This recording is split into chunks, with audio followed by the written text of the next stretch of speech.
dipersembahkan oleh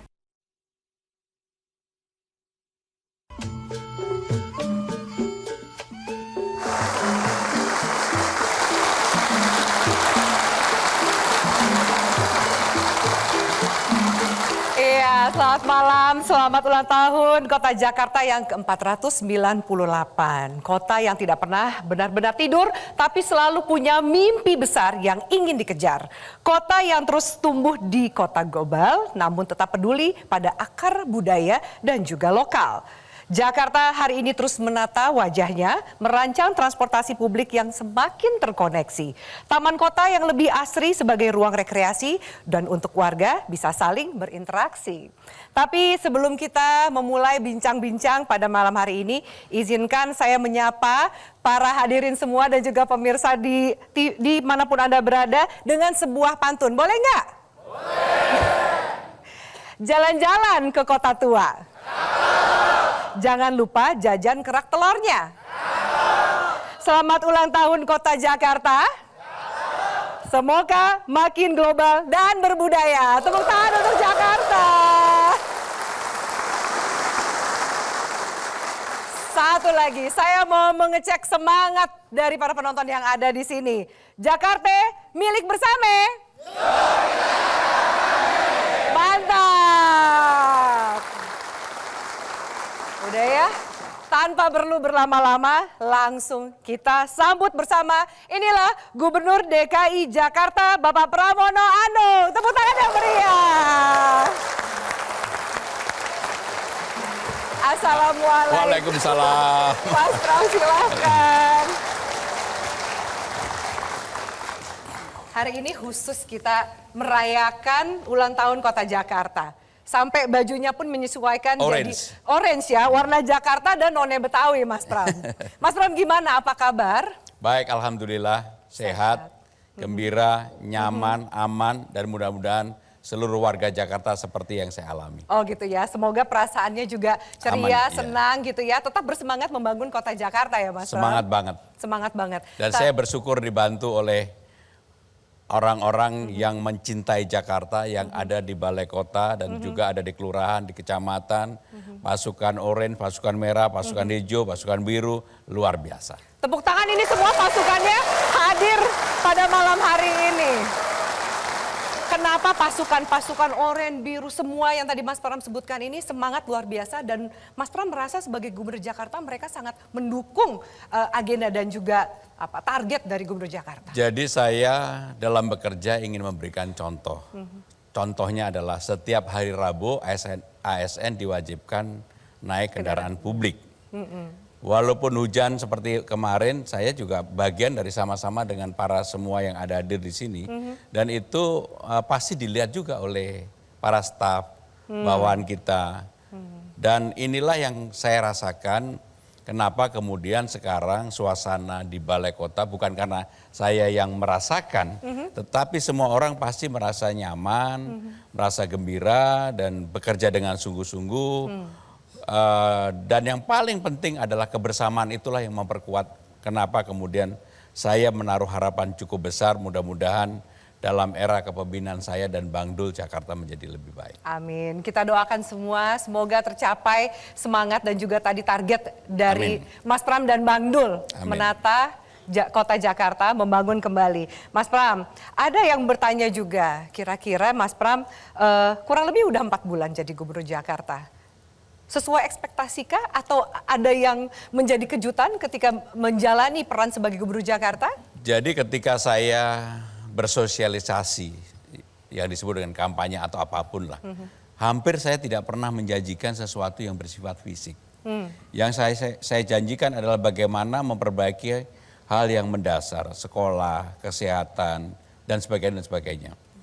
Hampir semuanya sekarang ini dalam program 100 hari saya udah terpenuhi. Misalnya, apa yang disebut dengan Kartu Jakarta Pintar. Sudah dibagikan 707.622 kepada siswa. KJMU, Kartu Jakarta Mahasiswa Unggul, sudah dibagi 16.979. Bahkan di tahun ini kita sudah memutihkan ijazah yang tidak diambil dari keluarga yang kurang beruntung, kurang lebih 6.652. Sehingga dengan demikian hal-hal basic dasar inilah yang kemudian saya kerjakan, termasuk ketika dulu awalnya secara jujur karena memang saya tidak pernah mempersiapkan diri menjadi calon gubernur. Salah satunya adalah ketika melihat masyarakat di paling bawah. Jadi menurut saya problem utama di Jakarta adalah perbedaan kaya miskin yang terlalu dominan. Gini rasio yang terlalu tinggi. Itulah yang kemudian sekarang ini betul-betul ingin saya lakukan, saya kejar. Maka kalau dilihat di tempat-tempat misalnya lah, Tanah Tinggi, Kampung Melati, Cideng dan sebagainya. Itu yang menjadi perhatian saya untuk diperbaiki. Masyarakat di Jakarta ada yang belum beruntung, yang tidak punya MCK. Bagi saya itu lebih utama dibandingkan membangun jalan, memperbaiki di Sudirman Tamrin dan sebagainya. Karena Sudirman Tamrin nggak usah diperbaiki juga pasti udah bagus. Karena itulah sudah menjadi etalase utama.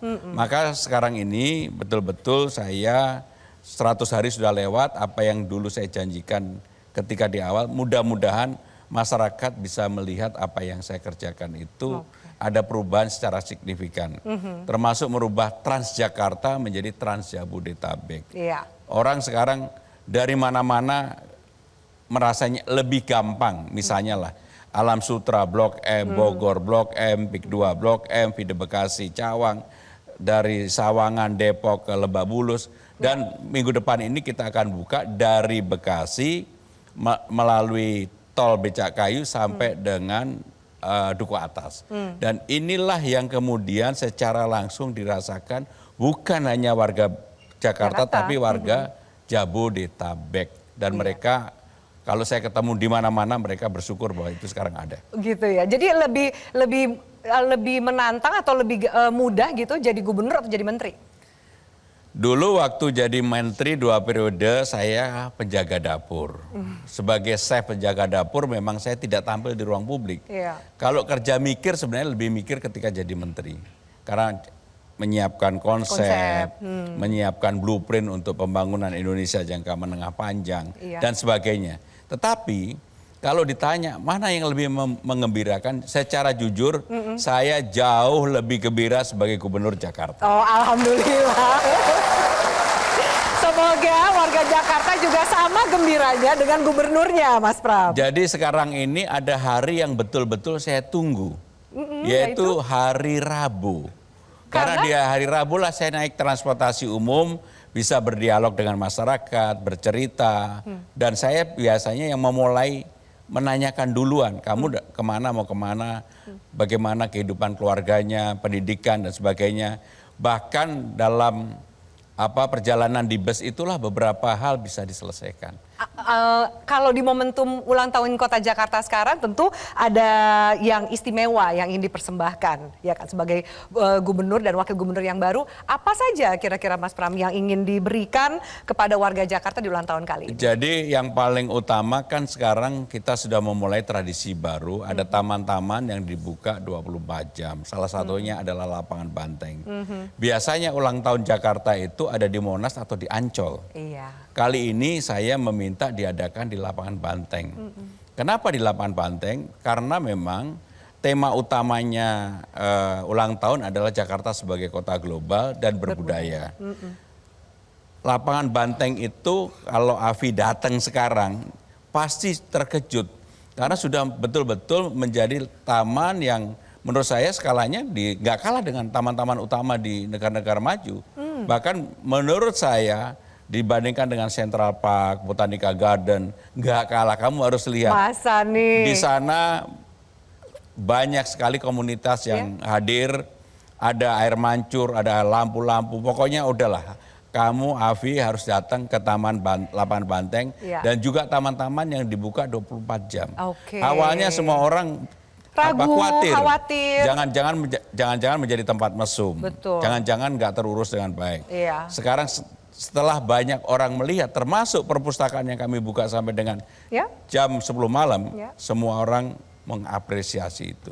Berbagai langkah dilakukan ya, tadi Mas Pram sudah sebutkan untuk mewujudkan tema besar tahun ini, Jakarta, Kota Global dan Berbudaya. Nanti kita akan bahas lebih jauh, termasuk targetnya 2029 masuk ke 50 besar. Seperti apa? Apa saja yang mau diperbaiki selain juga tadi sudah disampaikan oleh Mas Pram. Pemirsa, kami akan lanjutkan wawancara ini, tetaplah bersama kami.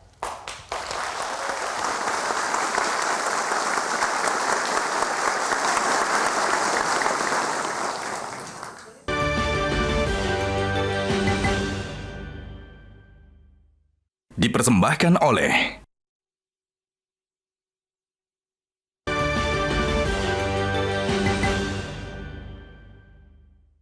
Dipersembahkan oleh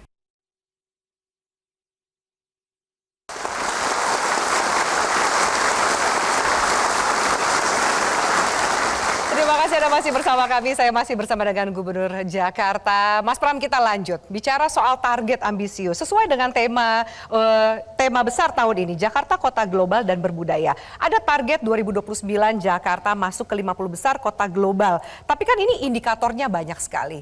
Ada misalnya kualitas udara, kemudian transportasi publik, ada international competitiveness gitu. Yang mana yang kira-kira akan dikejar terlebih dahulu?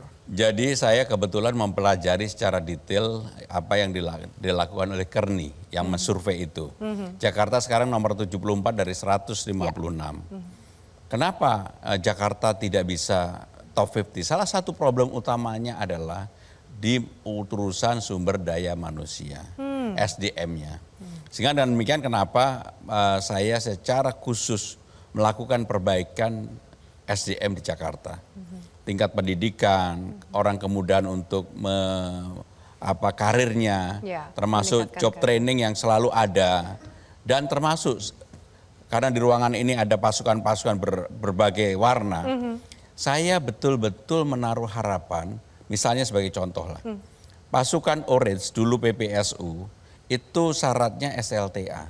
Sekarang saya akan rubah menjadi SD saja cukup, boleh. Kenapa itu dilakukan? Yang penting bukan ijazahnya, tetapi yang paling penting adalah orang yang mau bekerja keras untuk itu.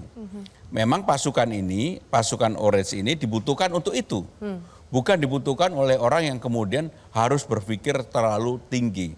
Tetapi ada kebutuhan khusus SDM untuk misalnya lah di industri, kemudian perkembangan digitalisasi, data center, dan macam-macam termasuk kami juga melatih konten kreator.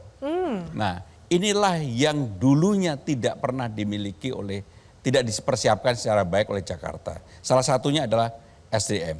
Yang kedua adalah dukungan politik. Kalau dukungan politik sebagai negara demokrasi, saya yakin persoalan ini bisa segera diatasi. Caranya bagaimana? Ya membuat orang datang ke Jakarta menjadi aman, nyaman, tidak diganggu, tidak dipalakin, begitu masuk juga tidak dipersulit dengan imigrasi, bea cukai dan sebagainya. Maka itulah yang kemudian menjadi perhatian saya secara khusus. Termasuk di dalamnya adalah kemudahan orang untuk melakukan transportasi. Persoalan utama di Jakarta itu secara klasik ada tiga. Banjir, macet, polusi. Ini adalah persoalan paling utama. Bagaimana dengan polusi terlebih dahulu? Termasuk sampah. Kalau menurut saya sampah sebentar lagi sudah tidak menjadi isu. Karena sekarang ini di Bantar Gebang ada 55 juta ton sampah. Setiap hari kita menambah kurang lebih 7.700 ribu ton sampah. Yang dulu sampah itu menjadi beban, sekarang menjadi harta karun. Ada nilainya. Karena ada perubahan teknologi di negara-negara di mana saja. Sekarang orang cari sampah. Bahkan sekarang hampir setiap minggu saya pasti punya tamu dari luar negeri yang pengen mengelola sampah yang ada di Indonesia. Karena bisa menjadi insenerator pembangkit listrik tenaga sampah. Maka dengan demikian sampah pasti nggak terlalu jadi isu. Kalau sampah bisa menjadi tenaga listrik, maka yang pembangkit listrik yang ada di sekitaran Jabodetabek ada 16 ini, termasuk Suralaya yang menggunakan bahan bakar batu bara, nanti pasti kami tutup.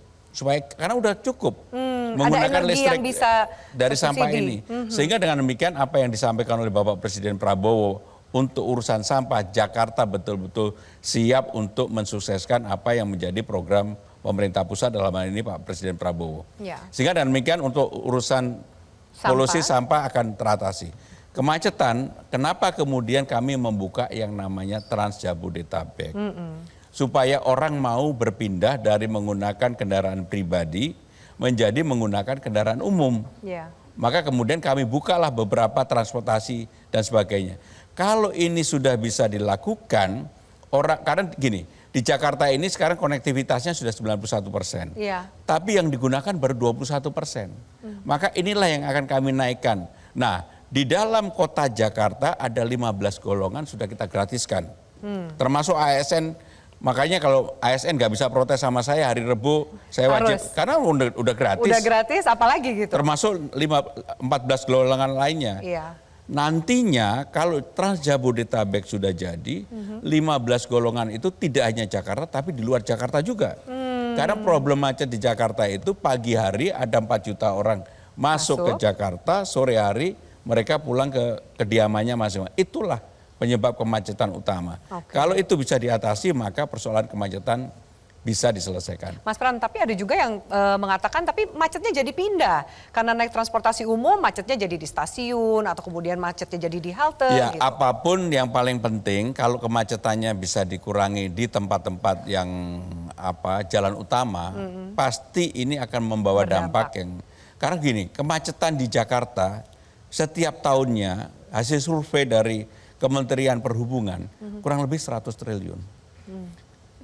Karena kita membakar bahan bakarnya. Dan itulah yang kenapa kemudian saya betul-betul walaupun tidak populer nggak apa-apa. Saya akan setengah memaksa parkir saya naikkan tarifnya, IRP saya pasang. Begitu IRP saya pasang, bagi warga Jabodetabek saya akan gratiskan yang 15 golongan tadi. Dan itulah yang kemudian membuat di negara maju manapun itu sudah pasti akan dilakukan. Apakah saya berani? Saya berani. Karena apa? Saya nggak memikirkan untuk ngapa-ngapain selain memperbaiki Jakarta. Oke, Mas Pram tadi sempat mengatakan kan ada 5 rute Trans Jabodetabek. Ada Alam Sutra Blok M, PIK 2 Blok M, Bogor Blok M, Sawangan Lebak Bulus, dan Bekasi Cawang. Ada targetnya 5 rute tambahan lagi. Salah satunya minggu depan yang akan saya buka dan saya yakin ini akan padat adalah Bekasi lewat tol Becakayu sampai dengan Duku Atas. Sehingga orang-orang Bekasi yang bekerja di Tamrin, Sudirman dan sebagainya, mereka langsung sampai dengan Duku Atas dengan waktu yang lebih cepat, bayarnya hanya 3.500. Bayarnya 3.500, waktu tempuhnya estimasi berapa tuh Mas Pram? Ya, kalau biasanya dengan kendaraan pribadi pasti sekitar 60-70 menit, pasti lebih cepat. Karena apa? Lewat tol dan mereka punya jalur khusus. Sehingga dengan demikian pasti akan lebih menguntungkan.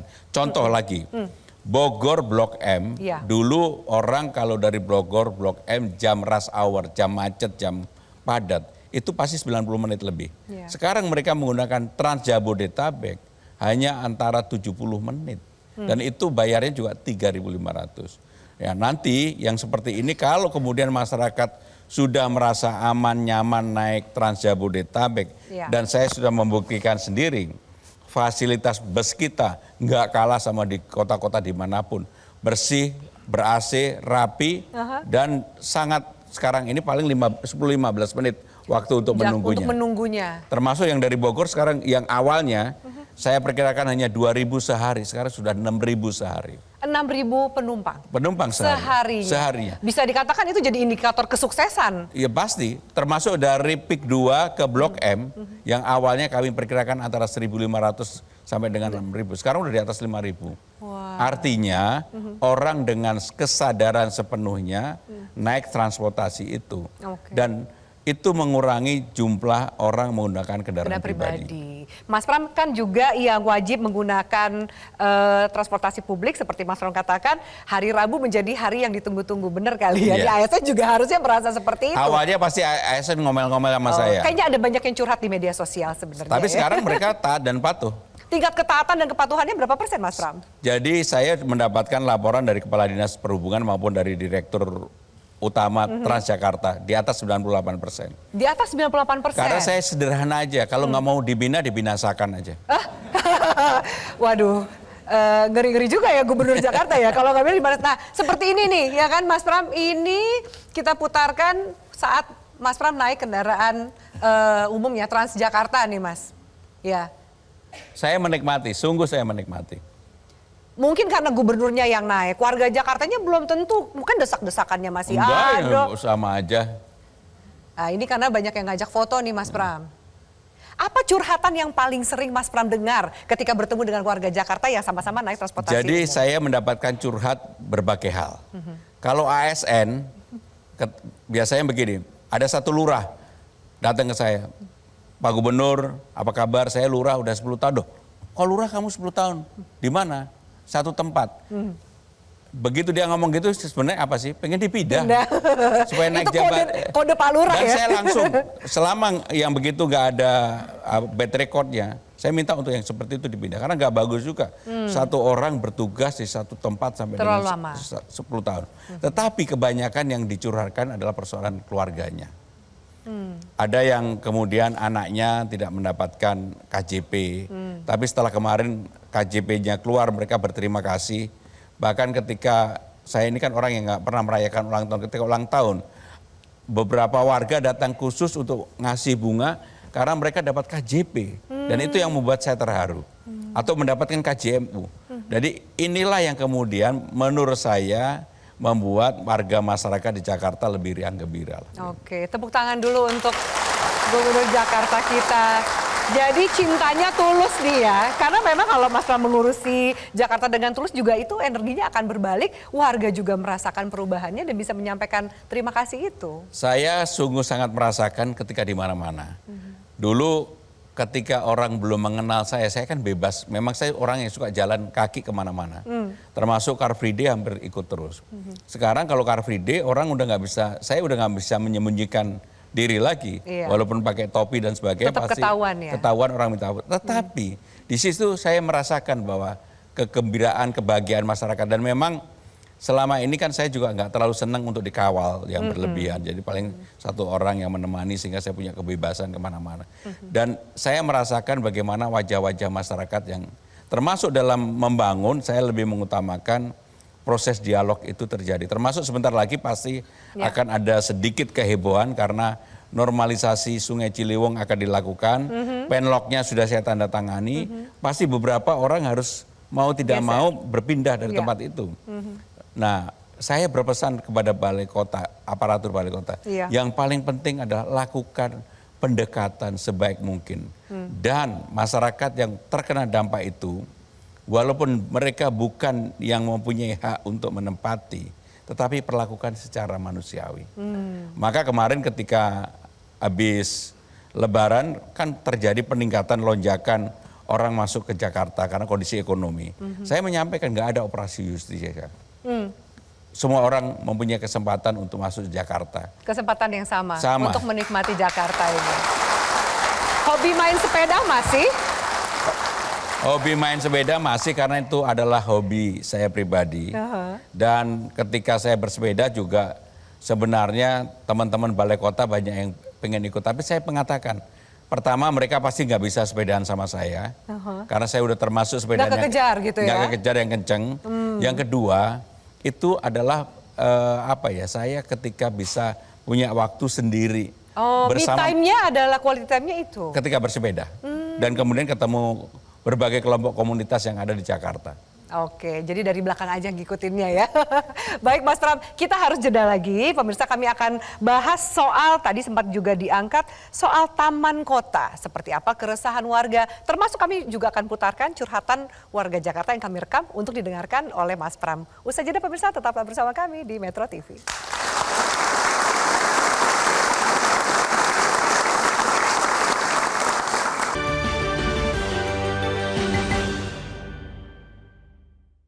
Dipersembahkan oleh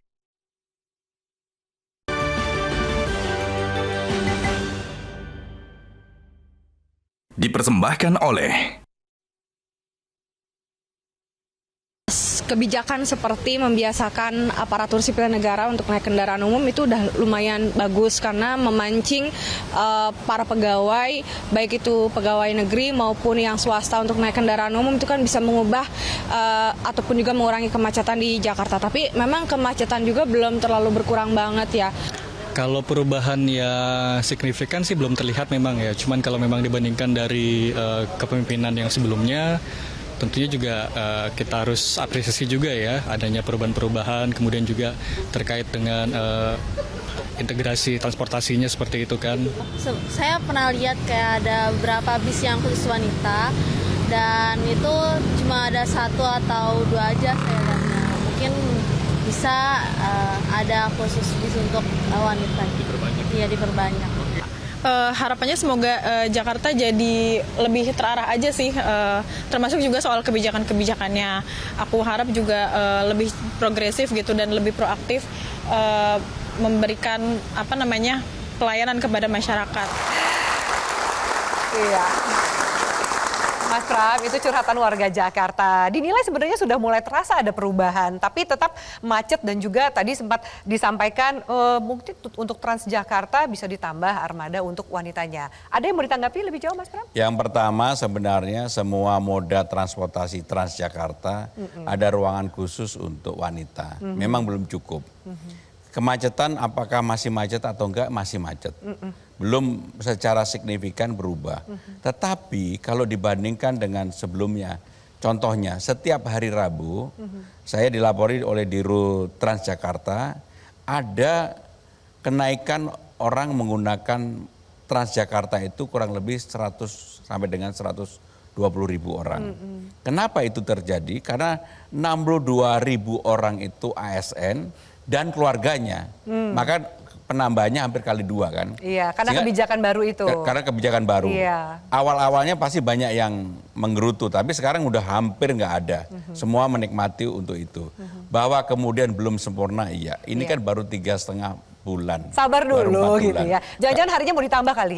Selain Rabu, Jumat gitu misalnya. Jumat juga macet Jakarta. Tetapi luar intinya biasa loh. begini, yang saya sekarang sudah bisa betul-betul mempelajari memang kemacetan itu terjadi ketika ada pergerakan sekitar 3,8 juta sampai 4 juta orang di pagi hari masuk ke Jakarta, di sore atau malam hari mereka keluar dari Jakarta kembali ke kediaman masing-masing. Iya. Inilah yang menyebabkannya. Ya. Dan untuk inilah yang akan kami tata, inilah yang akan kami membuat mudah-mudahan Jakarta tingkat kemacetannya menurun.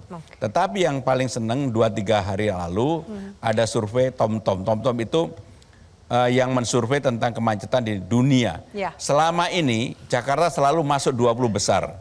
Kali ini nggak masuk 20 besar, tetapi di Indonesia ada 2 kota yang masuk 20 besar. Yaitu? Bandung dan Medan. Oh, Jakarta sudah terpental dari 20 besar itu ya. Nggak masuk nggak apa-apa, kita malah bersyukur ya. Tapi artinya bahwa apa yang kami kerjakan mulai bisa dilihat. Bisa dan juga mulai terukur ya Mas Pram ya. Salah satunya juga keinginan warga Jakarta untuk memiliki ruang publik dan ruang hijau yang aman dan nyaman. Banyak juga yang menyambut sangat positif untuk 5 taman kota dibuka 24 jam. Tapi Mas Pram juga mungkin memahami banyak juga warga yang merasa masih khawatir, terutama dari sisi keamanan, takut menjadi tempat kriminal, kemudian bagaimana dengan pengawasannya, karena kita bicara 24 jam nih Mas Pram.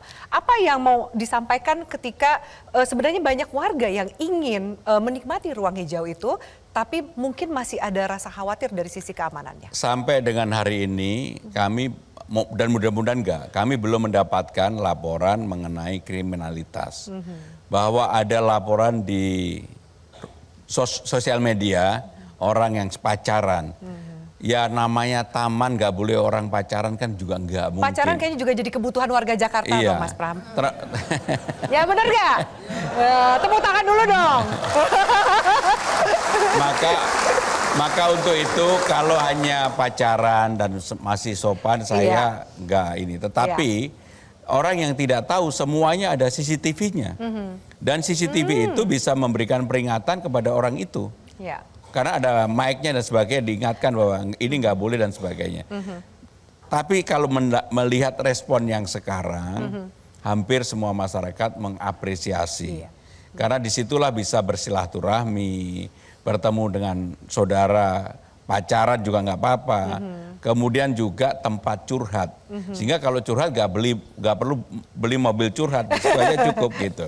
Cukup curhat di taman ya? Di taman aja cukup. Dan saya karena respon publiknya baik, ada beberapa taman yang sedang kita persiapkan. akan dibuka sampai dengan jam 10 malam, tetapi juga nanti ada beberapa taman yang akan kami buka sampai 24 jam. Boleh ada bocoran sedikit Mas Pram dari 5 taman kota yang sudah dibuka, mungkin tambahannya di daerah mana saja? Saya ingin semua daerah harus ada, termasuk misalnya BKT, Banjir Kanal Timur yang tamannya cukup bagus. Sekarang kan kita persiapkan untuk kita renovasi lebih baik. Itu salah satu contoh yang pasti bisa dibuka untuk 24 jam. Tapi ada taman yang namanya Ecopark di Tebet. Iya. Tempatnya sebenarnya bagus banget. Tapi masyarakatnya nggak minta jangan 24 jam. Sampai jam 10 kami turuti. Sehingga apapun yang diputuskan oleh pemerintah Jakarta, kami mendengarkan suara masyarakat. Itu hal yang penting. Sehingga kalau pembukaan taman ini sampai hari ini kami belum mendapatkan komplain. Dan alhamdulillah apresiasinya lebih apresiasi yang bagus, berjalan dengan baik. Maka kenapa dalam HUT Jakarta saya adakan di lapangan Banteng. Oke. Habis ini kita rame-rame ke lapangan Banteng ya Mas Bram. Tagline-nya Kota Jakarta, Kota Global yang Berbudaya. Kini kita bicara soal kota yang berbudaya ini, apa langkah yang akan dilakukan untuk membawa terutama budaya Betawi ke kancah global? Mungkin ada festival, ada kolaborasi seni. Saya sudah menandatangani instruksi gubernur yang mewajibkan semua hotel bintang 4, bintang 5 selama 2 bulan harus wajahnya menampilkan Betawi. Termasuk seragam karyawan maupun masakannya. Kalau pengen lihat hotel di mana yang hari ini menerapkan itu, Hotel Borobudur. Hotel Borobudur sekarang sedang periode itu. Nantinya semua hotel akan kita perlakukan sama. Kenapa itu dilakukan? Supaya budaya Betawi itu memang budaya yang colorful, yang progresif, budaya yang menyenangkan. Maka untuk itu saya juga memberikan larangan yang namanya ondel-ondel nggak boleh untuk ngamen. Karena ondel-ondel untuk ngamen itu merendahkan. Sehingga dengan demikian ondel-ondel itu menjadi figur simbol utama dari salah satu simbol utama budaya Betawi. Maka untuk itu memang beberapa perlu dilakukan kurasi, termasuk misalnya lah palang pintu. Salah satu kalau palang pintu ya pantunnya jangan banyak-banyak lah, 1-2 aja. Jangan kepanjangan. Jangan kepanjangan, silatnya jangan kelamaan. Yang penting message-nya ada. Bahkan kalau saya sekarang ini di Balai Kota, melantik pejabat Balai Kota, nggak seperti dulu pakai jas, sekarang pakai ujung serong. Ini adalah bagian apresiasi kami kepada budaya Betawi. Dan kami sedang menyiapkan perda tentang Majelis Adat Betawi. Dan inilah yang kemudian nantinya betul-betul warna Betawi berubah. Warna Jakarta berubah, simbol Betawi akan terpasang. Bahkan seluruh pembatas dengan Depok, Bogor, Bekasi dan sebagainya, begitu orang masuk, gapuranya itu nanti adalah ornamennya ornamen Betawi. Ada ondel-ondelnya di situ. Jadi ini budaya Betawi naik kelas ke kancah nasional dan global. Global. Karena salah satu yang membuat Jakarta ini di kota globalnya menjadi dihormati, sebenarnya Betawi. Betawi. Kenapa Mas? Bukan Betawi ini kan progresif. Tariannya termasuk yang kamu pakai ini kan warnanya selalu colorful. Di Betawi ini nggak ada warna yang kelihatannya sedih. Nggak ada. Warnanya semua selalu menyolok gitu termasuk ya, terang. budaya encimnya yang colorful dan sebagainya. Itulah yang menjadi kelebihannya. Bahkan sekarang di Balai Kota kalau ada acara saya udah wajibkan pakai bir peletok. Awalnya para tamu-tamu termasuk kemarin ketika Parlemen Islam, OKI, mereka nggak mau minum. Saya bilang ini walaupun namanya bir peletok tapi ini halal, semuanya akhirnya minum malah minta nambah. Sehingga menunjukkan bahwa sebenarnya kalau dikurasi secara baik, dikemas secara baik, yang selama ini kita tidak anggap, termasuk bir peletok tadi, termasuk tarian Betawi, termasuk kostumnya, sekarang di mana-mana orang mulai menggunakan itu. Wah. Kalau ada tamu, suguhannya kerak telur kali ya. Kerak telur, bir peletok. Bir peletok. Mas Pram, salah satu unsur yang tidak boleh ketinggalan, kita bahas soal Persija. Boleh ya? Jakarta International Stadium atau JIS ini kan jadi kandang resmi Persija. Bahkan Mas Pram bilang selama jadi gubernur jangan bikin stadion baru. Itu adalah kandang untuk Persija dan targetnya Persija harus juara. Apa yang mau Mas Pram lakukan? Sambutan saya di awal pelantikan saya adalah membuat Jakarta lebih Persija, membuat Persija lebih Jakarta. Jadi dua-duanya saya gunakan untuk itu. Ya. Maka kenapa yang pertama yang dilakukan setengahnya saya meminta kepada Persija untuk menggunakan JIS sebagai home base-nya. Iya. Dan sekarang sudah dilakukan tanda tangan. Dan sekarang mereka di musim mendatang sepenuhnya akan menggunakan Persija sebagai home base.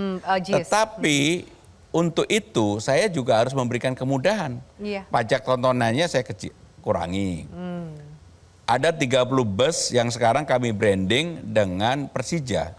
Termasuk wajah pemain-pemain Persija. Dan itulah termasuk haltenya nanti. Itulah yang membuat sekarang ini ada semangat baru di teman-teman Persija bahwa pemerintah Jakarta itu betul-betul memberikan dukungan. Karena selama ini siapapun gubernurnya, mereka mengundang Persija hanya kalau pas Persija juara ke Balai Kota. Kalau saya Pas enggak. nggak juara, Kemarin mungkin saya tertinggal. Kemarin enggak, saya kumpulin di Balai Kota. Saya Iya. bilang sama mereka, Iya. ini pertama kali Persija ke Balai Kota lengkap karena tidak juara, tetapi saya memberikan apresiasi, tetapi saya minta untuk musim berikutnya, mari kita sama-sama fight untuk juara. Untuk juara.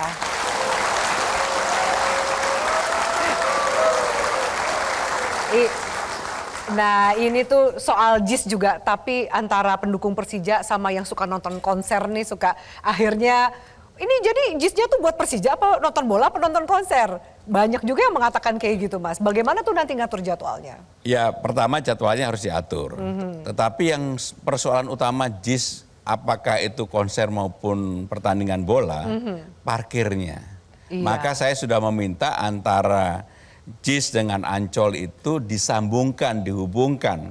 Jadi siapapun nanti kalau mau nonton bola maupun nonton konser, nggak lagi masuknya itu lewat JIS tetapi masuknya lewat Di Ancol. Ancol. Dari Ancol menggunakan shuttle bus atau mobil golf ke JIS. Kalau Ya. itu bisa dilakukan, maka persoalan utama di JIS itu adalah lapangan parkir. Betul. Yang Dan nggak harganya ada. juga nih, harganya mahal. Nah, karena nggak ada ya orang pasti bayarnya lebih mahal. Iya. Kalau sekarang di Ancol, jadi perjanjian antara Jakpro dengan Ancol, kalau orang mau nonton Konser. acara di Di JIS, JIS, tidak diperlakukan seperti orang mau ke Ancol. Iya.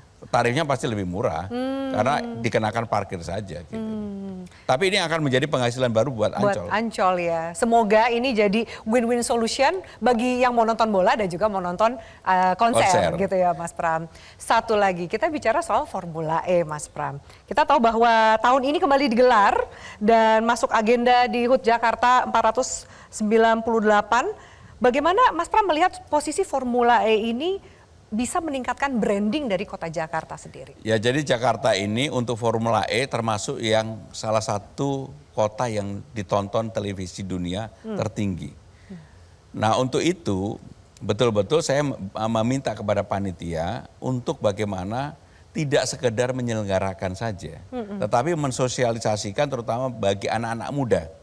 Kebetulan tadi saya mengundang ke Balai Kota siswa-siswa, ada 3.200 yang diberikan gratis.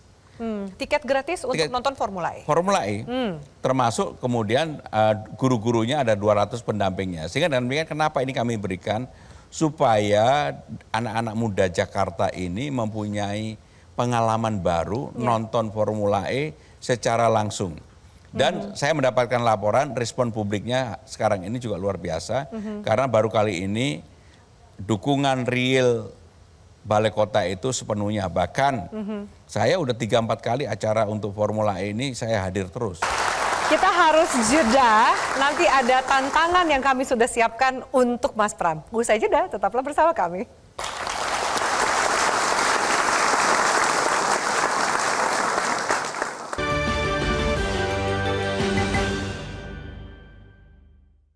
Dipersembahkan oleh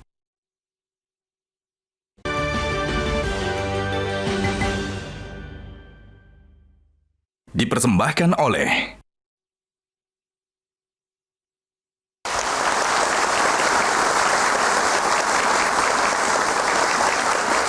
Ya pemirsa, terima kasih Anda masih bersama kami. Seperti yang saya sampaikan sebelum kita jeda, tadi kami sudah menyiapkan tantangan untuk Mas Pram. Ini ada sedikit permainan. 3 kata untuk 3 gubernur Jakarta. Nanti kita akan tampilkan foto dari gubernur Jakarta dan 3 kata yang langsung muncul di Mas Pram. Langsung disampaikan apa? Sudah siap? Baik. Jadi saya yang deg-degan ini. Baik, kita tampilkan ini foto yang pertama. Gubernur Jakarta berikut ini. Nah. Bang Ali, pekerja keras, konseptor, petarung. Petarung. Dari 3 itu memang Bang Ali Sadikin banget ya. Tapi kenapa pekerja keras jadi kata pertama yang Karena Mas Pram Bang Ali sampaikan? yang termasuk salah satu gubernur yang meletakkan banyak dasar-dasar di Jakarta dan berani mengambil keputusan. Pada waktu itu perlawanan publiknya juga luar biasa. Tinggi. Apa kira-kira hikmah atau mungkin legacy yang bisa diteruskan oleh Mas Pram dari Bang Ali Sadikin? Salah satu hal yang paling utama, Bang Ali ini berani berpikir out of the box. Karena sekarang ini untuk memperbaiki Jakarta nggak bisa dengan cara-cara yang normal-normal aja. Harus ada beberapa perbaikan yang di luar itu. Maka kenapa kemudian saya termasuk yang ingin yang sudah dulu baik, tiba-tiba nggak ada, ditampilkan lagi misalnya planetarium. Ya. Sebentar lagi saya akan buka untuk publik. Ini lagi kita persiapkan untuk itu. Kenapa kami lakukan? Karena memang masyarakat Jakarta terutama anak-anak muda butuh itu. Nah yang begini-begini dulu Bang Ali melakukan. Dan saya merasa salah satu orang yang kemudian saya mengagumi beliau, saya ingin melakukan itu. Oke, bisa diteruskan itu ya. Salah satu cita-cita dari Bang Ali. Kita tampilkan foto Gubernur Jakarta yang kedua. Kita simak. Iya. Bang Yos termasuk pemimpin yang berani banget. Berani banget. Berani banget. Oke. Dan berani tidak populer. Oh, berani tidak populer. Walaupun ya secara jujur saya harus mengatakan Bang Yos itu bukan komunikator. Tetapi Bang Yos adalah decision maker yang luar biasa. Bang Yos kalau menghadapi publik, kalau sekarang publiknya seperti sekarang, pasti netizen akan membuli dia. Langsung viral. Tetapi untuk pengambilan keputusan membuat koridor Transjakarta, kita harus menaruh hormat setinggi-tingginya kepada Bang Yos. Karena Bang Yos lah yang memulai untuk melakukan itu. Termasuk membangun rumah susun Jakarta. Awalnya yang meletakkan dasarnya adalah Bang Yos. Kalau kemudian diteruskan cita-citanya atau semangatnya Bang Yos, jadi beraninya itu? Ya berani, konsisten, dan juga Bang Yos itu selalu menggunakan think tank tim pemikir. Begitu beliau meyakini, beliau putuskan. Dan begitu putuskan, beliau nggak pernah mundur. Apapun dihadapi. Apapun dia. Salah satu hal yang beliau minta kepada saya, Mas, kalau bisa air mancur menari itu yang sudah ada, tolong diperbaiki. Makanya di Lapangan Banteng kita perbaiki. Ini adalah bentuk penghargaan saya kepada Bang Yos. Oh, itu juga bentuk aspirasi dari gubernur untuk mempercantik kota ya. Termasuk monorail yang akan kita bersihkan. Diskusi saya sama Bang Yos, walaupun itu dimulai di era beliau. Beliau berpesan, kalau bisa monorail ini supaya nggak mengganggu lalu lintas dibersihkan. Saya bersihkan karena saya diskusi sama beliau. Jadi pasti itu monorail yang udah jadi kayak piagam gitu ya. Ya harus dibersihkan. Gak ada yang bisa bersihkan, Mas Pram bersihkan. Ya pokoknya walaupun yang lalu-lalu nggak mau bersihin, saya bersihin. Oke, kita lihat nanti ya. Semoga juga kemudian lalu lintasnya jadi lebih enak. Kalau mau tepuk tangan jangan malu-malu, nggak apa-apa. Satu lagi ya, kita tampilkan wajah Gubernur Jakarta. Berikut ini. Gubernur yang paling lama saya kenal.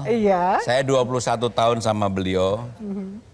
Termasuk ketika beliau menjadi wali kota, dulu saya yang merekomendasikan.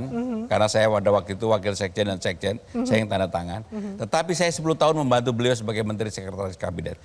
Sehingga dari 3 gubernur tadi saya paling hafal sama beliau. 3 kata buat Pak Jokowi apa? Pekerja keras. 1 kata aja, pekerja keras.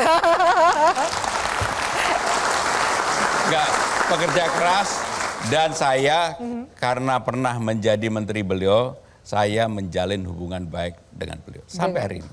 Harus seperti itu ya, menjalin komunikasi dan hubungan baik dengan semua gubernur Jakarta yang pernah mendahului mengurus Jakarta sebelum Mas Pram. Oh iya, Termasuk kartu Jakarta Pintar, kartu Jakarta Sehat, sebenarnya ide dasarnya dari beliau. Mas Pram, ada juga nih pertanyaan buat ibu-ibu nih. Banyak ibu-ibu yang nitip. Mas Pram itu kalau makanan Betawinya yang paling suka tuh apa sih? Kerak telur, Kenapa kerak telur? Asinan Betawi. iya. Saya memang suka kerak telur asinan Betawi, saya suka. Jadi kerak telur dan asinan Betawi jadi menu favoritnya. Iya. Kalau tempat nongkrong favorit di Jakarta di mana? Sepedahan. Sepedahan. Jadi tempatnya nggak Karena tentu sebagai ya. gubernur dan sebelumnya jadi menteri, saya sibuk terus, nggak ada tempat nongkrong. Nggak pernah nongkrong. Ini gubernurnya tolong diajak nongkrong ini. Mumpung Jakarta lagi mau dibenahin. Hampir nggak pernah nongkrong. Sabtu Minggu juga kerja. Kerja ya.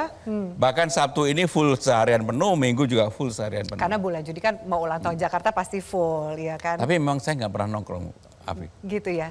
Habis ini tolong diajak gubernurnya nongkrong. Biar jangan kerja terus gitu ya. Siapa tahu dari nongkrong ya kan. Kan taman udah dibuka 24 jam. Iya. Bisa juga gubernur nongkrong di taman itu gitu kan. Mas Pram terakhir ya. Tapi harus pakai bahasa Betawi. Iya. Apa pesan atau kalimat yang mau Mas Pram sampaikan kepada warga Jakarta? Ini harus tulus dari hati yang paling dalam. Cacing nyababe kagak ribet dah. Mari kita atur Jakarta bersama-sama.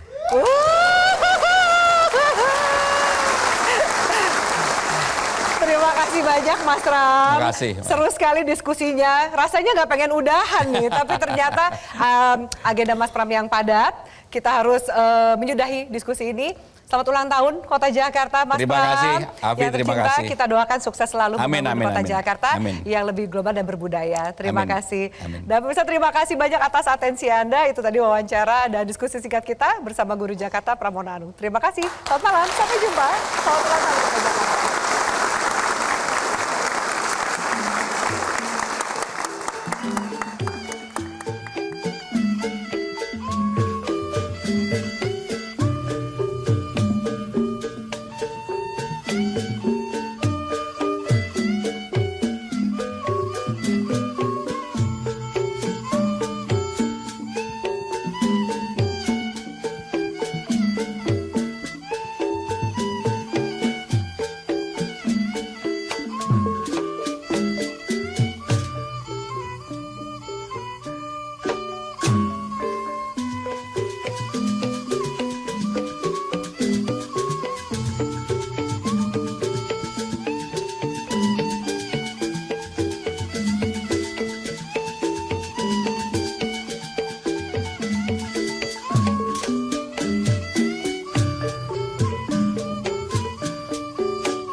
Dipersembahkan oleh Metro TV. Jelajahi cara baru mendapatkan informasi.